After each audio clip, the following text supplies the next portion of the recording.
Road पर 55 से 60 साल की एक महिला रोड पर खड़ी इंतजार कर रही थी ई-रिक्शे का, टैक्सी का, कि मैं जो है ई-रिक्शा पकड़ कर अपने घर जा सकूँ। तभी एक ई-रिक्शे वाला जिसका नाम शंभू होता है, वो वहाँ पूछता है, "माताजी मैं आपको कहीं छोड़ दूँ क्या?" जो माताजी होती हैं जिनकी उम्र लगभग 55-60 साल की होती है, जिसका नाम फातिमा होता है, वो कहती है कि हाँ, मुझे घर जाना है। अब फातिमा को वो रिक्शे वाला अपने रिक्शे में बैठाता है, बिठाने के बाद जो उसको घर ले जाता है। घर के बाद जैसे उसको उतारता है, उससे पैसे माँगता है। फातिमा जो होती है कहती है कि मेरे पास पैसे यहाँ पर नहीं है, घर के अंदर आ जाओ, मैं तुम्हें पैसे जो है देती हूँ। फातिमा की बात मानकर जो शंभू होता है वो घर के अंदर पहुँचता है। अब शंभू को बैठाती है और चाय नाश्ता करवाती है, पानी वगैरह पिलाती है। उसके बाद जो है शंभू जब फिर से पैसा माँगता है, जो फातिमा होती है वो अपने जो है एक-एक करके कपड़े उतारना उसके सामने स्टार्ट कर देती है। शंभू को समझ नहीं पाता, कहता है कि माताजी आप ये क्या कर रही हैं? मुझे कुछ समझ में नहीं आ रहा है। लेकिन जो फातिमा होती है वो कहती है कि अगर तुम मेरा कहना मानोगी, तो मुझे खुश कर दोगे तो मैं तुम्हें जो है 10,000 रुपए दूँगी। अब शंभू के मन में लालच आ जाता है कि यार दिन भर मैं कमाई करूँगा, अगर रिक्शा चलाऊँगा, 10,000 रुपए मैं दिन भर में नहीं कमा पाऊँगा। वो उसकी बात मान लेता है और सारा दिन फातिमा के साथ गुज़ारता है और फातिमा के साथ संबंध बनाता है। ये सिलसिला एक बार जब चालू होता है, तो सिलसिला रुकने का नाम नहीं लेता दोस्तों। आखिरकार इस घटना में आगे क्या हुआ था, इस घटना की शुरुआत कहाँ से हुई थी, पूरी जानकारी इस वीडियो में आपको देने वाला हूँ। नमस्कार, मेरा नाम महेंद्र सिंह है। आशा करता हूँ आप सब अच्छे होंगे, सुरक्षित होंगे। दोस्तों, इस घटना को पूरा सुनाने से पहले मैं हर वीडियो में आपसे रिक्वेस्ट करता हूँ कि अगर आप हमारे चैनल पर नए हैं, तो चैनल को सब्सक्राइब कर लिया करें, बेल आइकन को प्रेस कर लिया करें, ताकि दोस्तों मेरा उत्साह बढ़ता रहे। चलिए दोस्तों, आज की इस घटना पर रोशनी डालते हैं। दोस्तों, यह घटना उत्तर प्रदेश के झांसी की है। झांसी में एक फातिमा नाम की महिला जिसकी उम्र 55 से 60 साल की थी, उसके जो पति थे, उनका देहांत हो चुका था। लेकिन जो उसके पति थे, मरने से पहले अपनी पत्नी के नाम कई सारे प्रॉपर्टी, ज़मीन और पैसे रुपए कर गए थे। पैसे की फातिमा के पास कोई कमी नहीं थी। फातिमा की एक बेटी थी जिसकी शादी हो चुकी थी और वो झांसी शहर में ही अलग जो है घर पर रहा करती थी अपने पति के साथ और अपने एक बच्चे के साथ। जो फातिमा की बेटी थी, उसके बच्चे की उम्र लगभग 22 साल की हो चुकी थी। समय यूँ ही गुज़र रहा था। जो फातिमा की बेटी होती, फातिमा के घर पर आती, मिलती-जुलती। जो फातिमा होती है, उसका जो लड़की का जो बेटा था, वो भी घर पर आया करता, अपनी नानी से मिलने के लिए। समय यूँ ही गुज़र रहा था, कोई दिक्कत-परेशानी घर पर नहीं थी। लेकिन क्या होता है कि फातिमा एक दिन मार्केट के लिए निकलती है और मार्केट में जब जाती है, तो उधर से उसको आने के लिए ई-रिक्शा चाहिए होता है, टैक्सी चाहिए होती है, तो वो एक ई-रिक्शे वाले को जो है रोकती है और रिक्शा वाला उससे पूछता है कि माताजी आपको कहाँ जाना है?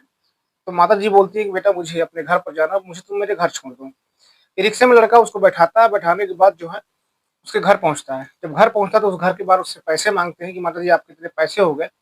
लेकिन जो फातिमा होती है वो बोलती है कि बेटा पैसे यहाँ पर तो नहीं है, आप घर के अंदर आ जाओ, मैं आपको वहाँ पर पैसे देती हूँ। जो रिक्शे वाला होता है वो घर के अंदर पहुँचता है, घर के अंदर पहुँचने के बाद जो है चाय नाश्ता करवाया जाता है, उसको पानी वगैरह पिलाया जाता है। उसके बाद जब रिक्शे वाला पैसा फिर से माँगता है, तो जो महिला होती है 55 से 60 साल की, वो बोलती है कि देखो मेरे पास पैसे नहीं हैं और वो एक-एक करके अपने कपड़ा उतारना चालू कर देती है। उसके बाद बोलती है कि तुम अगर मुझे खुश कर दोगे, मेरा कहने मानोगे, तो मैं तुम्हें जो है 10,000 रुपए दूँगी। अब रिक्शे वाला परेशान हो जाता है, कहता है कि अभी कह रही थी मेरे पास पैसे नहीं है, अब इसके पास 10,000 रुपए कहाँ से आ गए? लेकिन उसको क्या था, वो सोचता है कि यार दिन भर कमाई करूँगा, महीने भर तभी 10,000 रुपए नहीं कमा पाऊँगा, ये अच्छा मौका है। भले ही जो फातिमा थी उससे लगभग दोगुनी उम्र की महिला थी, लेकिन देखने में काफ़ी खूबसूरत थी। अब उसकी बात मान लेता है और मानने के बाद जो है उसके साथ जो है उस दिन संबंध बनते हैं, रिश्ते बनते हैं। एक बार संबंध बन जाता है तो ये सिलसिला संबंध का लगातार चलने लगता है। अब जो फातिमा का जब मन करता है वो सब शंभू को, रिक्शे वाले को फ़ोन करती, अपने घर पर उसको बुलाती और उसके बाद संबंध बनाया करती थी। इधर जो फातिमा होती है वो कहती है कि अगर तुम्हारा कोई दोस्त हो, जो इस चीज़ में इंटरेस्टेड हो, वो आकर मेरे से संबंध बना सकता है, मेरे पास बहुत पैसे हैं, मैं उसके पैसे उसको भी दिया करूँगी। शंभू अपने दोस्त को एक को लेकर आता है अपने घर पर और उसके साथ भी जब फातिमा होती है वो रिश्ते बनाती है, संबंध बनाती है। कुछ इस प्रकार से दोनों रात भर संबंध बनाते हैं कि सुबह जो महिला होती है फातिमा, वो अपने बिस्तर से उठ नहीं पाती है। लेकिन महिला को बड़ा मज़ा आ रहा था ये सब करके, उसको बहुत अच्छा लग रहा था। ये सिलसिला यूँ ही चल रहा था। ना उसकी बेटी को कोई भनक थी, ना उसके पोते को कोई भनक थी, कुछ भी जानकारी किसी को नहीं थी कि मेरी जो फातिमा है वो क्या कर रही है। समय यूँ ही गुज़र रहा था। अब एक दिन की बात है कि रिक्शे वाले को फातिमा फ़ोन करती है रिश्ते बनाने के, संबंध बनाने के लिए और वो जो रिक्शे वाला होता है वो अपने दोस्त को भी साथ में लेकर आता है घर पर। अब वहाँ पर होता क्या, वो लोग समझते हैं कि इसके पास पैसे बहुत हैं, तो वो जो है फातिमा को जो है पहले संबंध बनाते हैं, रिश्ते बनाते हैं, उसके बाद बेहोश करके जो है जो भी पैसे रुपए जेवर होते हैं सभी को लूट कर जो है वहां से भाग जाते हैं।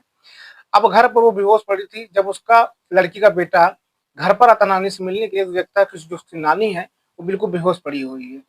अब उससे जो है उसको होश में लाया जाता है पानी वानी डालकर। उसके बाद जो है जो उसकी बेटी होती है वो भी घर पर आती है और अपनी माँ से पूछती है कि इसने आपको चक्कर कैसे आया, जो जो घर का सामान है बिखरा हुआ कैसे है, कौन यहाँ घर पर आया था। मजबूरी में फातिमा को अपनी बेटी को पूरी कहानी बतानी पड़ी कि आखिरकार कौन थे वो लोग और कैसी मेरी उनकी मुलाकात हुई थी। जब बेटी इस बात को सुनती है तो शर्मिंदगी से सर नीचे झुका लेती है, लेकिन वो तुरंत जो है पुलिस को फ़ोन करती है, पुलिस को फ़ोन करके घर पर बुलाती है और पुलिस को सारी कहानी बताई जाती है। पुलिस जो है शंभू को और उसके दोस्त को जो है गिरफ्तार कर लेती है। गिरफ्तार करने के बाद जो उन दोनों को जेल भेज दिया जाता है। लेकिन फातिमा कोई नाबालिग लड़की नहीं थी, वो अधेड़ उम्र की महिला थी, तो उसके ऊपर भी चार्ज लगाए गए थे और जो है कुछ पैसे लेकर कोर्ट में जमा करके उसको जमानत दे दी गई दोस्तों, ताकि कोई महिला इस उम्र में आगे चलकर कोई गलती ना करे। इसलिए जो है कोर्ट ने ये फैसला किया था। दोस्तों इस घटना को सुनाने का उद्देश्य सिर्फ आपको जागरूक करना, सुरक्षित करना था, ना कि किसी को दिल को ठेस पहुंचाना मेरा उद्देश्य रहता है। इस घटना को सुनकर आपकी क्या राय है कमेंट बॉक्स में जरूर बताइएगा।